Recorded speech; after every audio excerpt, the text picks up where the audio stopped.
On 21st October 1950, there was a very big funeral procession in Kuching. Flags were flown at half-mast at all government buildings throughout Sarawak.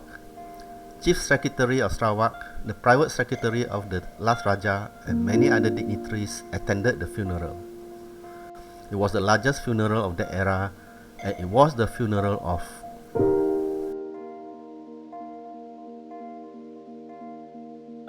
Ong Tiang Swee was the son of Ong Ewe Hai, who came to Sarawak in 1846. Ewe Hai managed to establish himself as a successful businessman and community leader of the Chinese in Kuching. Ong Ewe Hai passed away in 1889, and his son Ong Tiang Swee continued his legacy that even surpassed that of his.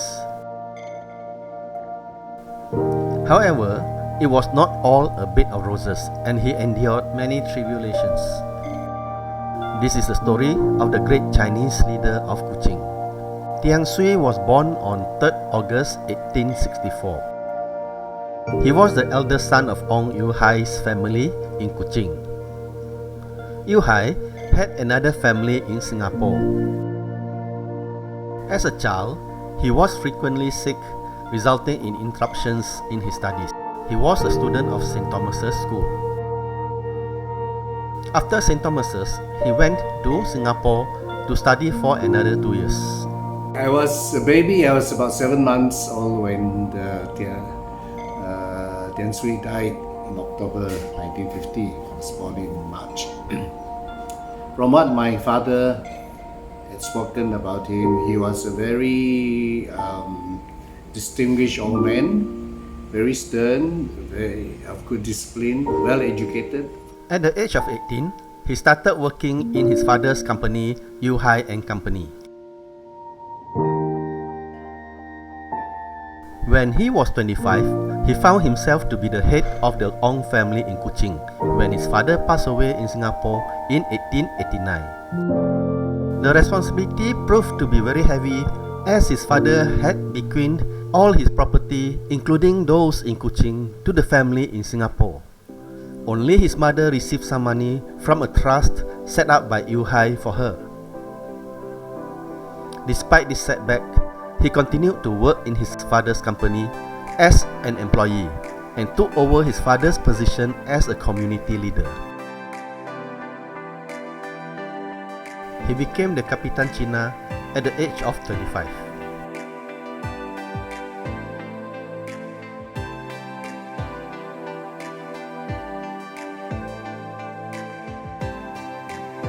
And the following year, he became the president of the Hokkien Association. He was the second president and also the second Ong to be the president. He was also appointed the president of the Chinese Chambers of Commerce in 1890. Like his father, he was also featured in the Ancestral Hall in China. In 1898, he helped in the resettlement of the Hakkas in the Third Mile area. As the main chieftain of the Chinese community, I think it was his duty. The Raja made sure that in those days the communities were already of mixed dialects. Hokkiens, Hakkas, Teochews, some Cantonese were coming in. So he was a person who could gather the leaders from the other communities to be together, and that he could get them into consensus whenever there are any problems arising with the administration or the Rajas. In the year 1900, he helped Wong Nai Seong to negotiate with the Raja and came out with the 31 Article Agreement to start a settlement for the Fuchao in Cebu. Although he studied in St. Thomas's, he was also concerned about Chinese education, and together with the Hokkien Association started the Hokkien Free School, which is the forerunner of SJK Chunghua No. 1 today.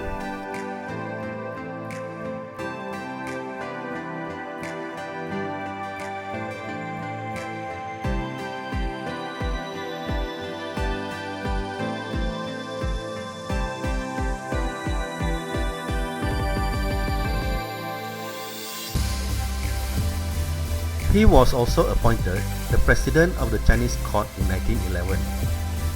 And from 1912 to 1920, court cases were held in a building specially built for it. The Chinese court came to a close when he decided to resign from it in 1920, showing how influential he was among the Chinese community. In 1914, he was a member of the Food Control Committee formed during World War I when Sarawak faced shortage of food. He was being appointed to all these important posts as he had proven to be a man with integrity and fair.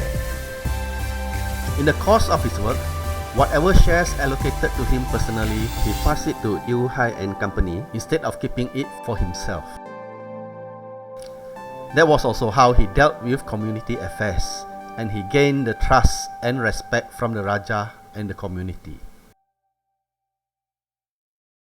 In 1920, he left Ewe Hai and Company and set up his own company at 86 Ewe Hai Road named Hiap Sun Hin.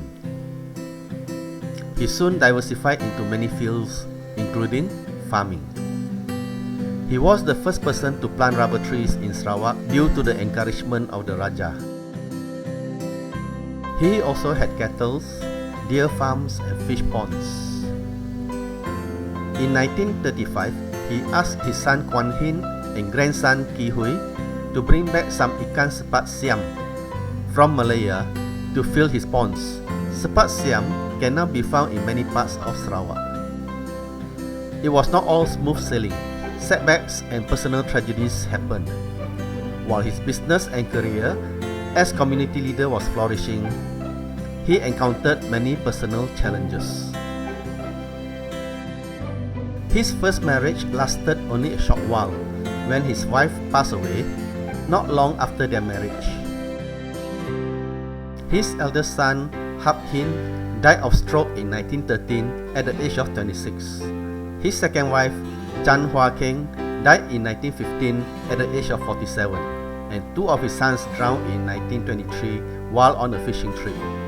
The drowning tragedy caused him to stop his seafood business. To overcome his sadness, he focused on his work and public service.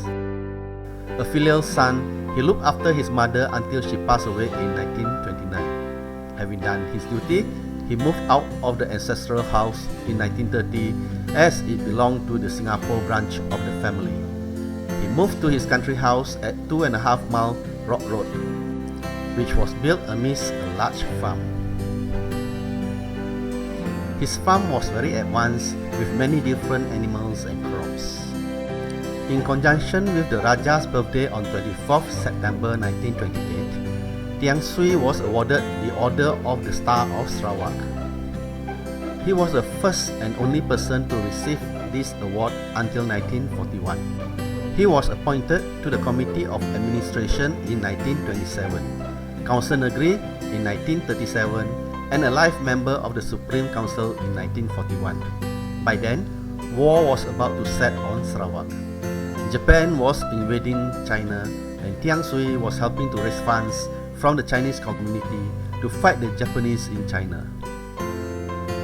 By 1941, it was imminent that the Japanese might invade Sarawak. Britain sent a company of the Punjab Regiment to defend Sarawak. A 50-acre piece of land belonging to Tiang Swee, just behind his house, was used to build an army camp for them. But all these preparations didn't help much, as the Japanese captured Sarawak by December 1941. It was a difficult time for Tiang Swee during the Japanese occupation. Although the Japanese did not take action against him for helping to raise funds for China, he had to be careful not to give them an excuse to do so. He declined to accept positions offered to him by the Japanese authorities. The Punjabi army camp had been turned into a prisoner of war camp, and he got to know the sufferings of the prisoners, many of whom were his friends. He would help them whenever possible by getting his men to drive a chicken or pig into the middle of a prison working party, where the prisoners would quickly slaughtered for food. His son and grandson, Tiao Siang and Ki Hui also helped out. They secretly sent medical supplies and other necessities to the prisoners.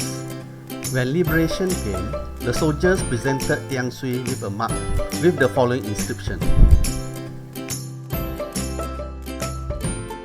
By 1946, Sarawak had become a colony of Britain.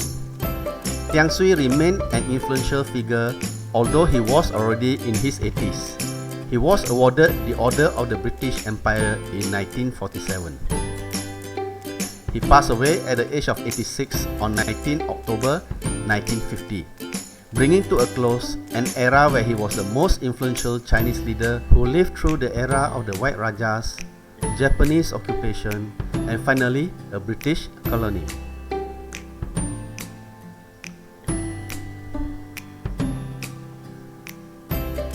His contribution had been very significant to the history of Sarawak. His name will forever be remembered, and there is a road and school named after him.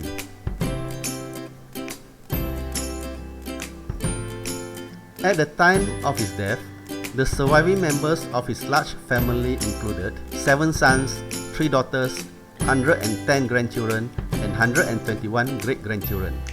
He was the second generation of Ongs in Sarawak that today have reached the 7th generation.